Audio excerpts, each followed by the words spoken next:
राधे राधे दोस्तों। आज की कहानी है असली सुंदरता। एक बहुत ही सुंदर लड़की ने हवाई जहाज़ में प्रवेश किया और अपनी सीट ढूंढने लगी। उसने देखा कि उसकी सीट पर एक ऐसे लड़के की बगल में है जिसके दोनों हाथ नहीं हैं। लड़की उस लड़के के पास बैठने से झिझक रही थी। उस लड़की ने एयर होस्टेस को बुलाया और कहा, मैं इस सीट पर नहीं बैठूंगी क्योंकि इस लड़के के दोनों हाथ नहीं हैं। आप मेरी सीट चेंज करवा दीजिए। एयर होस्टेस ने पूछा, मैडम, क्या आप मुझे इसका कारण बता सकती हैं?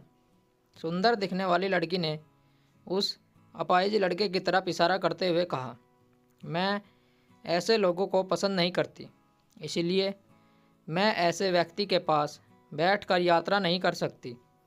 दिखने में पढ़ी लिखी और विनम्र लगने वाली लड़की की बात सुनकर एयर होस्टेस चौंक गई। वह कुछ कह पाती उससे पहले ही लड़की ने एक बार फिर जोर देकर कहा कि मैं उस सीट पर नहीं बैठ सकती। आप मुझे कोई दूसरी सीट दे दो।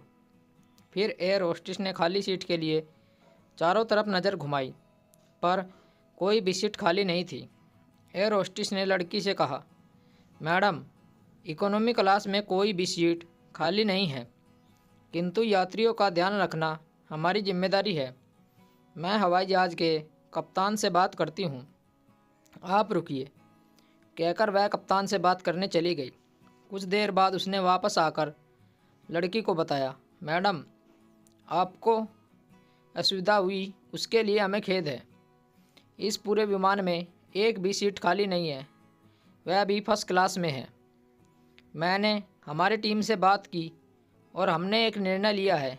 एक यात्री को इकोनॉमी क्लास में से फर्स्ट क्लास में भेजने का कार्य हम पहली बार कर रहे हैं। सुंदर लड़की बहुत खुश हुई, किंतु इससे पहले लड़की कुछ बोलती, एयर होस्टेस उस अपाहिज लड़के की तरफ बढ़ी और उससे पूछा, सर, क्या आप फर्स्ट क्लास में जाना पसंद करेंगे? क्योंकि हम नहीं चाहते कि आप एक असभ्य यात्री के साथ सफ़र करें और परेशान हों। यह सुनकर सभी यात्रियों ने तालियां बजाकर इस निर्णय का स्वागत किया।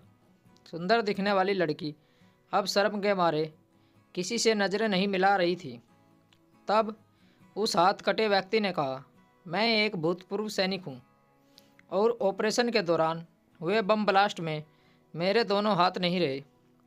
पहले जब मैंने इस लड़की की बातें सुनी तब मैं सोच रहा था कि मैंने भी किन लोगों के लिए अपनी जान जोखिम में डाली और अपने दोनों हाथ खो दिए।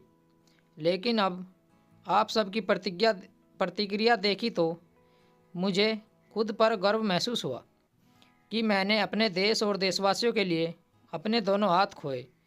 इतना कहकर वह फर्स्ट क्लास में चला गया। सुंदर लड़की पूरी तरह से शर्मिंदा होकर अपना सर झुकाए अपनी सीट पर बैठ गई। दोस्तों, अगर आपके विचारों में महानता नहीं है तो आपकी सुंदरता का कोई मूल्य नहीं है। स्टोरी को लेकर आपकी क्या राय है, नीचे कमेंट करके हमें बताएं। ऐसी ही और बेहतरीन कहानियाँ सुनने के लिए हमारे चैनल को ज़रूर सब्सक्राइब करें। मिलते हैं आपसे एक और नई कहानी के साथ। तब तक जुड़े रहिए हमारे चैनल के साथ। कहानी सुनने के लिए आप लोगों का बहुत बहुत धन्यवाद। राम राम दोस्तों।